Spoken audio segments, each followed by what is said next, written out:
Bismillah, alhamdulillah, wassalatu wassalamu ala rasulillah wa ala alihi wa sahbihi wa man tabi'ahum bi ihsanin ila yaumidin amma ba'd. Ikhwani rahimani wa rahimakumullah, kembali kita akan baca kitab Dalilus Salik ila Alfiyah Ibnu Malik, masih membahas tentang masalah la nafiyah lil jins dan juga cara baca untuk kata yang terletak setelah la yang kedua yang merupakan perulangan dari la yang pertama. Di pelajaran yang lewat telah kita sampaikan bahwasanya untuk keadaan yang pertama, yaitu di mana ketika la dalam sebuah kalimat itu berulang, maka untuk isim yang terletak setelah la yang kedua bisa kita baca dengan tiga kondisi. Ya, untuk yang keadaan pertama adalah ketika isim yang pertama, isim la yang pertama itu kita membenikan, maka untuk isim yang terletak setelah yang kedua kita bisa baca dengan tiga cara baca. Yang pertama adalah boleh kita baca dengan mabni. Kemudian yang kedua adalah bisa kita baca dengan nasab. Kemudian yang ketiga adalah bisa kita baca dengan rofa. Misal yang sebagaimana disampaikan oleh Pensarah sebagai contoh untuk pada la haula wala quwata illa billah. Maka apabila kita baca kata haulanya di sini dengan mabni, maka untuk kata kuwahnya di sini yang pertama bisa kita baca dengan mabni pula, la haula wala quwata. Kemudian yang kedua bisa kita baca dengan nasab, la haula wala quwatan, namun ini dikatakan oleh Pensarah cara baca yang paling lemah. Kemudian yang ketiga adalah kita baca dengan rofa, ya, la haula wala quwatun. Dengan i'rab yang kemarin kita sudah sampaikan dan jelaskan sebagaimana disampaikan oleh Pensarah. Sekarang kita akan masuk pada al-halah ats-tsaniyah, keadaan yang kedua. Nah, di mana kita anggap dan kita baca untuk isim la nafiyah lil jins yang disebutkan pertama itu adalah kita baca mansub. Al-halatu ats-tsaniyah, keadaan yang kedua, an yakuna ismula al-ula mansuban, di mana isim la yang disebutkan pertama mansuban, kita baca mansub likaunihi mudhafan, karena dia sebagai mudhaf, atau syabihan bihi, atau dia berupa syibhul mudhaf atau syabihan bil mudhaf. Fayajuzu fil ismi alladhi ba'da la atsaniyati al-awjuhu as-salasatu as-sabiqatu. Maka pada isim yang terletak setelah la yang kedua, yaitu la yang merupakan perulangan dari la yang pertama, ya, boleh berlaku al-awjuh as-salasa. Al-awjuh, tiga cara baca. Ya, cara-cara baca as-salasa yang jumlahnya tiga, ya tiga cara baca. As-sabiqah yang telah lewat penjelasannya. Wahya yaitu boleh kita baca mabni, boleh kita baca rofa, dan juga boleh kita baca nasab. Nahwu contohnya adalah dalam kalimat la amala khairin wala birra aula min ikramil walidaini. Ya, tidak ada amal baik dan juga tidak ada kebaikan, ya, berbuat baik kepada orang lain, aula yang lebih utama min ikramil walidaini, daripada memuliakan kedua orang tua. Maka di sini untuk isim la yang pertama berupa mudhaf, yaitu pada amala khairin. Maka amala di sini dia merupakan isim yang mansub karena berkedudukan sebagai isim la. Dan di sini kita katakan mansub, tidak kita katakan mabni karena dia merupakan mudhaf, dia berupa mudhaf dari kata khairin. Kemudian untuk kata yang terletak setelah la yang kedua, yaitu kata birro, maka sebagaimana dikatakan oleh Pensarah tadi, bisa kita terapkan tiga cara baca. Fayajuzu, maka yajuz, ya boleh nasbu birro. Kita nasabkan kata birro dengan kita nilai atfan ala smil ula al-mansubi. Dengan kita nilai sebagai ataf pada isim la yang pertama al-mansubi yang i'rabnya mansub. Wa takunu la muhmalatan. Nah, sehingga la yang kedua ini muhmalatan, dinihilkan fungsinya. Menjadi la yang muhmalah, ya, dinihilkan fungsi i'rabnya. Fatakulu sehingga engkau katakan wala birron. Nah, jadi kalimat lengkapnya nanti kita katakan la amala khairin wala birron aula min ikrami al-walidain. Kemudian cara baca yang kedua wa yajuzu bina'uhu 'alal fathai, dan boleh pula kita mabnikan atas fathah. Alasannya apa? Li'annahu mufradun. Karena ya, kata birro di sini dia merupakan satuan kata.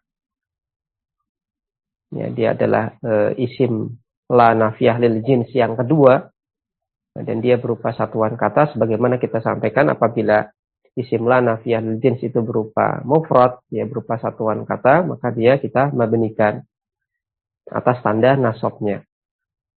Fatakulu sehingga engkau katakan wala birro. La amala khairin wala birro aula min ikramil walidain. Kemudian cara baca yang ketiga adalah wa yajuzu raf'uhu. Boleh pula kita baca rafa. Ala atibari la amilatan amala laisa. Dengan kita nilai la yang kedua ini dia beramal sebagaimana amalannya laisa. Atau boleh juga kita nilai la yang kedua ini muhmalatan. Nihilkan. Kita nihilkan fungsinya. Ternihilkan fungsi i'rabnya. Nah, sehingga kita anggap kata yang terletak setelah la yang kedua itu kita anggap mubtadaun. Nah, kita anggap sebagai mubtada. Nah, dari sebuah kalimat yang baru. Nah, fatakulu sehingga engkau katakan wala birrun. Ya, kalimat lengkapnya la amala khairin wala birrun aula min ikrami al-walidaini. Ini adalah contoh di mana isim la nafiyah lil jins yang pertama berupa mudhaf. Kemudian wa misalus syabihi bil mudhafi, ya, contoh di mana isim la nafiyah lil jins yang pertama itu berupa syabih bil mudhaf dalam kalimat la mustasyiran fi umurihi wala muta'anniyan nadimun. Tidak ada orang yang mustasyiran fi umurihi, ya, bermusyawarah dalam semua urusannya, wala muta'aniyan, dan tidak pula muta'aniyan orang yang berhati-hati. Ya, ta'ani lawan dari ajalah. Ya, ajalah artinya adalah ketergesaan, ya, ta'ani kurang lebih artinya adalah berhati-hati. Nadimun yang bersedih atau menyesal. Ya, tidak ada orang yang bermusyawarah tentang semua urusannya dan tidak pula senantiasa berhati-hati akan menyesal atau akan menyesal. Maka kata mustasyiron fi umurihi, kata mustasyiron di sini dia merupakan syabih bil mudhaf. Kemudian karena dia syabih bil mudhaf, maka dia kita i'rab mansub sebagai isim la. Kemudian untuk kata muta'aniyan, untuk kata muta'aniyan wala muta'aniyan yang dia terletak setelah la yang kedua, maka bisa kita terapkan 3 cara baca sebagaimana tadi disampaikan. Bisa kita mabnikan, bisa kita nasabkan, bisa kita rafa'kan. Ya, wa fayajuzu fi muta'aniyan al-aujuhu asala satu ala ma sabaqa. Maka boleh pada kata muta'aniyan kita terapkan 3 cara baca sebagaimana yang telah lewat penjelasannya. Maka bisa kita baca wala muta'aniyan. Ya, boleh kita baca wala muta'aniya. Boleh kita baca wala muta'annin. Ya, la mustasyiran fi umurihi wala, ya, kalau mabni maka dibaca wala muta'anniya nadimun, Kalau kita baca nasab sebagaimana ini, wala muta'anniyan nadimun. Kalau kita baca rofa, maka menjadi wala muta'annin. Ya, karena kata muta'anni, ya, al-muta'anni, ini dia merupakan isim manqus. Ya, sehingga kalau alif lamnya dihilangkan, maka ya-nya hilang, kemudian kita akhiri dengan kasrotain, muta'annin. Bisa kita baca wala muta'anniya, kita anggap mabni. Kemudian bisa kita baca wala muta'anniyan, kita anggap mansub. Kemudian bisa kita baca muta'annin, kita anggap rofa. Kemudian untuk keadaan yang ketiga. Al-halatus salisatu, keadaan yang ketiga adalah an yakuna al-ma'tufu alaihi marfu'an. Di mana ma'tuf alaihnya ini kita baca marfu'. Ya, maksudnya adalah kata yang terletak setelah la yang pertama itu kita baca marfu'. Ya. Coba sedikit saya ingin mengingatkan saja. Ya, di sini ada kata kana, ya kana dan tasrifannya kana yakunu. Maka kana dan tasrifannya ini dia berfungsi merofakkan isim dan menasabkan khobar. Dan untuk isim kananya itu kadang-kadang dia berupa isim zahir, ada juga yang berupa isim dhamir, baik dhamir muttasil ataupun dhamir mustatir. Nah, sehingga ketika kita jumpai kata kana ataupun tasrifan dari kata kana, kita perlu jeli. Kata setelah kana ataupun tasrifan dari kata kananya itu, apakah kita baca marfu' sebagai isim kana, ataukah mungkin isim kananya ini merupakan dhamir mustatir, sehingga kata yang terletak setelah kata kana ataupun tasrifannya kita baca mansub sebagai khobar kana. Adapun yang kalimat tadi kita baca an yakuna al-ma'tufu alaihi marfu'an, maka kata al-ma'tufu di sini dia marfu' sebagai isim kana, isim yakunu. Maka an-nya di sini adalah alat penasab, kemudian alat penasab fi'il mudhari', kemudian kata yakuna di sini dia merupakan fi'il mudhari' mansub karena adanya kata an. Kemudian kata al-ma'tufu ini marfu' sebagai isim yakunu atau isim kana. Kemudian kata marfu'an di sini mansub sebagai khobar yakunu. Maka al-ma'tufu ini isim yakunu, marfu'an, khobar yakunu. Ya, an yakuna al-ma'tufu alaihi marfu'an, ya, di mana ma'tuf alaihnya ini kita baca marfu', yaitu kata yang terletak setelah la yang pertama kita baca marfu'. Likaunila amilatan amala laisa. Di mana kita anggap, kita nilai ya, la yang pertamanya ini, ya, la yang pertama ini amilatan, dia beramal amala laisa sebagai amalan laisa. Beramal sebagaimana kata laisa. Ya, kata laisa ini berarti temannya kana. Berarti dia merofakkan mubtada, menasabkan khobar. Ya, jadi untuk keadaan yang ketiga ini, la yang disebutkan dalam kalimat tersebut itu tidak kita nilai sebagai nafiyah lil jins yang dia menasabkan mubtada, merofakkan khobar. Tapi kita anggap la-nya ini adalah la yang beramal sebagaimana amalan laisa. Atau au muhmalatan, atau kita nilai la yang disebutkan pertama itu muhmalatan, itu kita nihilkan fungsinya, ya semata-mata dia menunjukkan makna nafi lil jins, namun fungsi i'rabnya kita nihilkan. Jadi tidak lagi menasabkan mubtada, merofakkan khobar. Ya, dan pernah kita baca juga, kita sampaikan juga di materi sebelumnya bahwasanya la yang dia beramal sebagaimana amalan laisa pun ini secara makna bisa kita maknai dalam kondisi tertentu ini menunjukkan makna meniadakan semua jenis. Nah, sehingga dia secara makna dia sama maknanya dengan la nafiyah lil jins, namun secara fungsi i'rab berbeda. Ya, jadi antara la nafiyah lil jins dengan la yang dia beramal sebagaimana amalan laisa ini memungkinkan untuk memiliki kesamaan makna, yaitu dalam konteks kalimat tertentu, menunjukkan sama-sama meniadakan semua jenis, ya, meskipun fungsi i'rabnya berbeda. Ya, la nafiyah lil jins ini dia menasabkan isim merofakkan khobar, sedangkan la yang ini beramal sebagaimana amalan laisa, dia fungsinya adalah sebaliknya, merofakkan isim, menasabkan khobar. Dan tadi kita baca dengan likaunila amilatan amala laisa. Ya, likaunila amilatan amala laisa.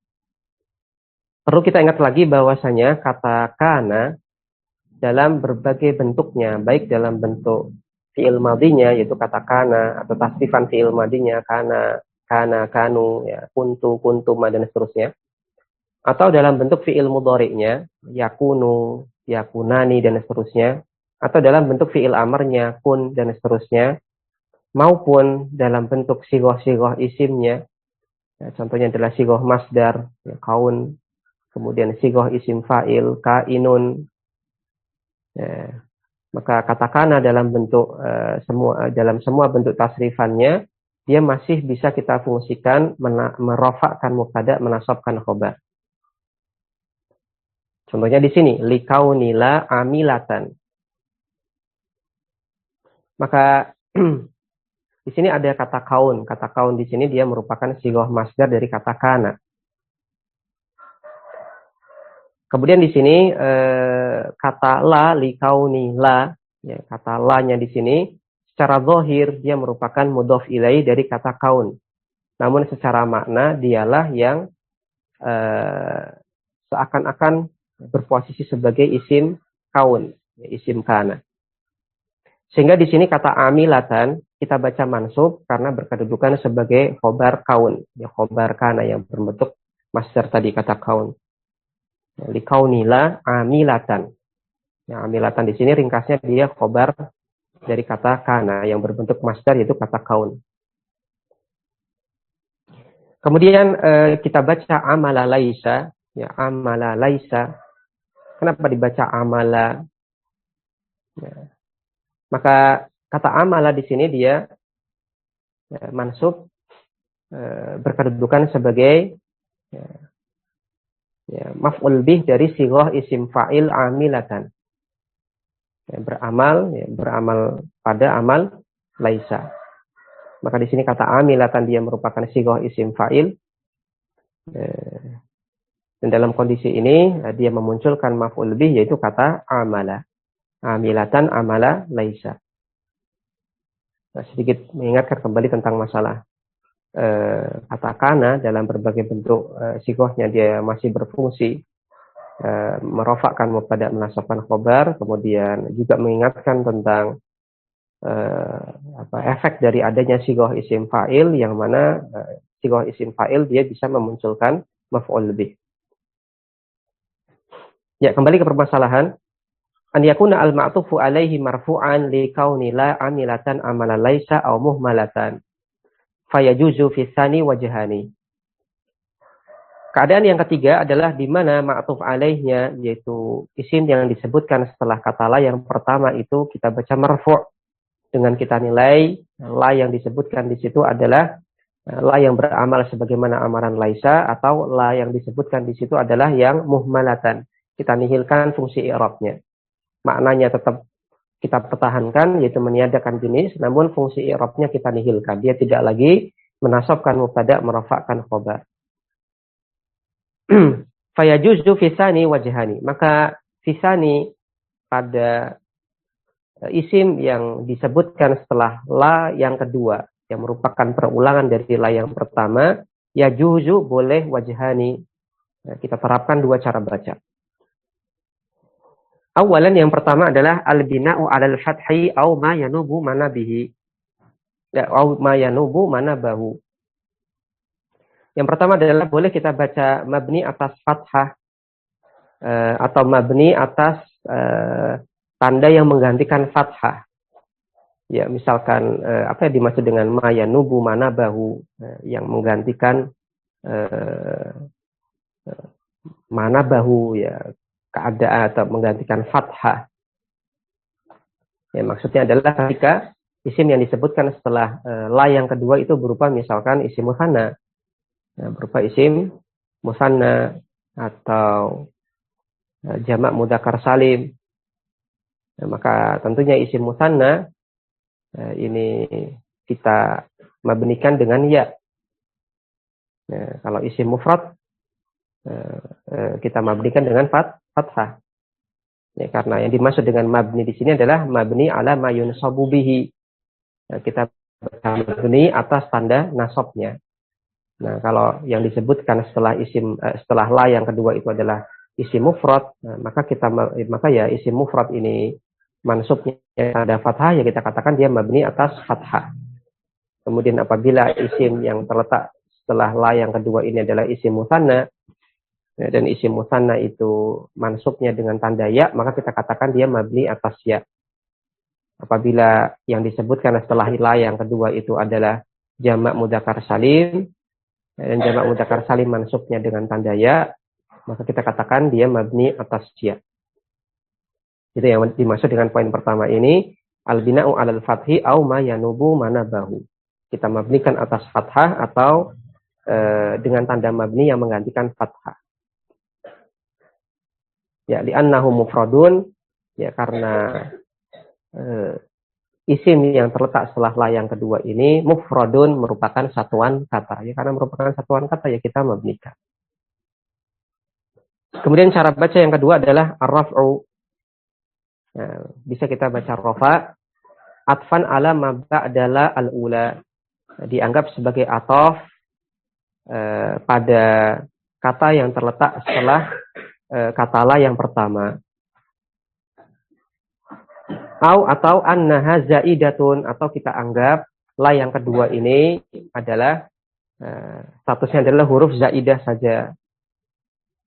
Nah, sehingga wa ma ba'daha, sehingga kata yang terletak setelah la yang kedua ini mubtadaun, berkedudukan sebagai mubtada untuk kalimat yang baru. Atau ya, kita anggap la yang kedua ini annaha amilatun amala laisa. Dia beramal sebagaimana amalan laisa kal ula, sebagaimana la yang disebutkan yang pertama. Ini pengandaiannya banyak sekali. Alasannya banyak sekali. Ini pengandaiannya banyak sekali. Namun intinya cara bacanya bisa dua. Kita bisa mabnikan dengan tanda nasabnya. Kemudian yang kedua adalah bisa kita baca rofa. Nah, kalau kita baca rofa, maka pengandaiannya adalah kita anggap yang pertama boleh jadi kita andaikan ini ya, atof antar jumlah, ya, atof antar jumlah, ya, di mana kata la beserta isim yang terletak setelahnya dan kata-kata yang lain ini dianggap jumlah baru, kemudian jumlah yang ini diatofkan pada jumlah yang pertama yaitu la yang pertama beserta isimnya. Atau pengandaian yang kedua, kita nilai la yang kedua ini cuma huruf tambahan saja. Kalau dia huruf tambahan, maka isim yang terletak setelah la yang kedua ini dianggap sebagai mubtada. Dan mubtada dari kalimat yang baru. Nah, khobarnya mana? Nah, khobarnya boleh jadi dihapus atau kondisi-kondisi lain. Atau pengandaian yang ketiga, ya, kita andaikan bahwasanya la yang kedua ini dianggap beramal sebagaimana amaran laisa sebagaimana la yang pertama. Nah, ini penjelasan ataupun pengandaian untuk cara baca yang kedua, yaitu kita baca rofa. Ya, misal dzalika, contoh untuk kasus tersebut adalah contoh kasus tersebut adalah la qawiyun wala dhaifun amama hukmi syar'i. Ya, tidak ada yang kuat dan juga tidak ada yang lemah di depan hukum syar'i, hukum syariat. Ya, artinya di depan hukum syariat itu semua orang sama, yang salah ya salah, yang benar ya benar. Tidak peduli dia adalah orang yang punya jabatan ataukah orang yang lemah. Maka di sini kita baca la qawiyun wala dhaifun. La qawiyun wala dhaifun. Maka untuk kata yang terletak setelah la yang pertama kita baca qawiyun, kita baca marfu'. Dengan tadi yang dijelaskan oleh pensyarah, dengan kita andaikan bahwasannya la-nya ini adalah dianggap la yang beramal sebagaimana amaran laisa, atau la-nya ini adalah la yang fungsi i'rabnya ternihilkan.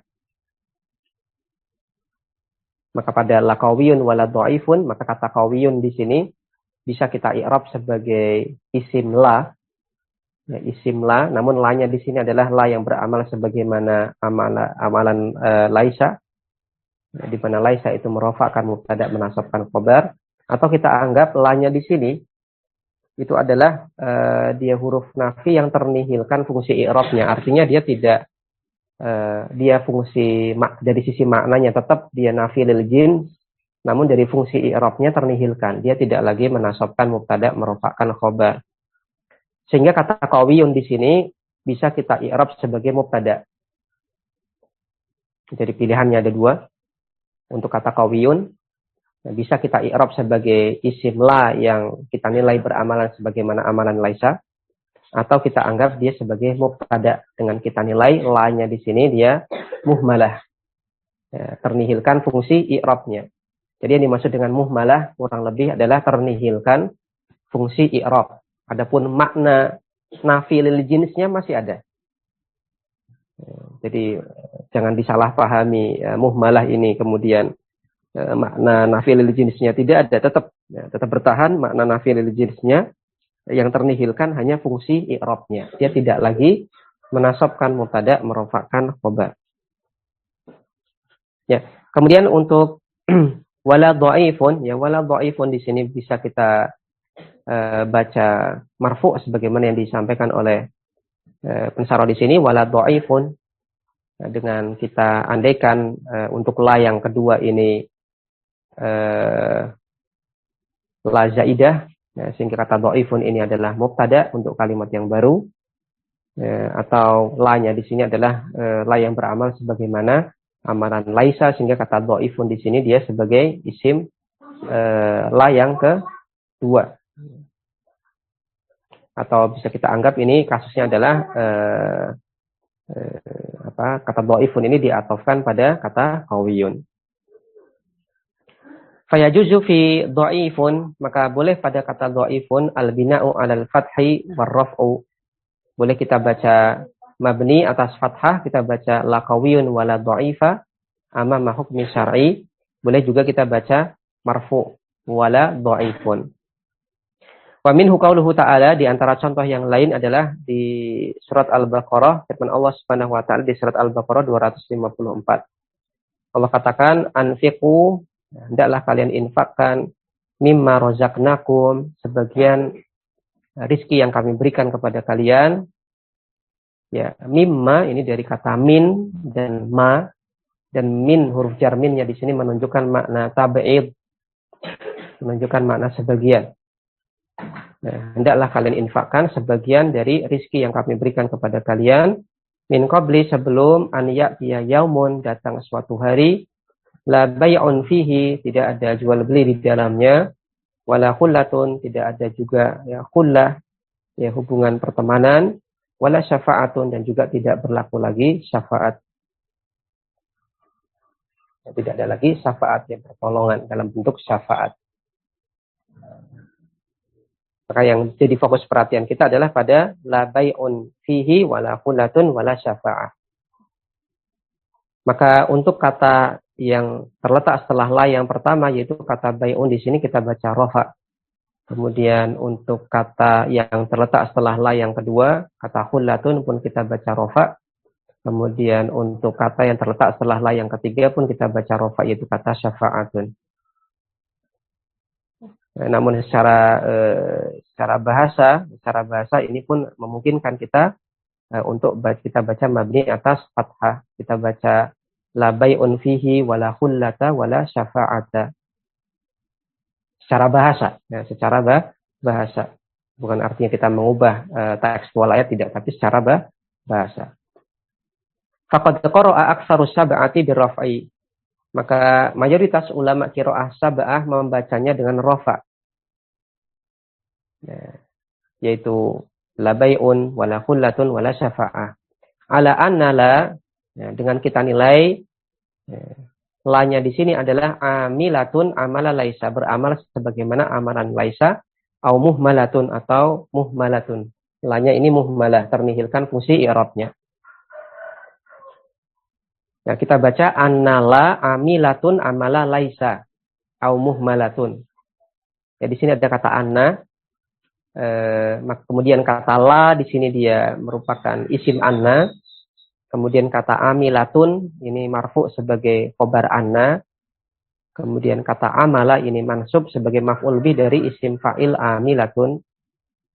Kemudian kata muhmalatun di sini marfu karena kita atofkan ke kata amilatun. Jadi muhmalatun ini marfu karena kita atofkan ke kata amilatun. Demikian, wassallallahu ala nabiyyina Muhammadin wa ala alihi wa sahbihi wasallam. Subhanakallahumma wa bihamdik asyhadu an la ilaha illa anta astaghfiruka wa atubu ilaik. Wassalamualaikum warahmatullahi wabarakatuh.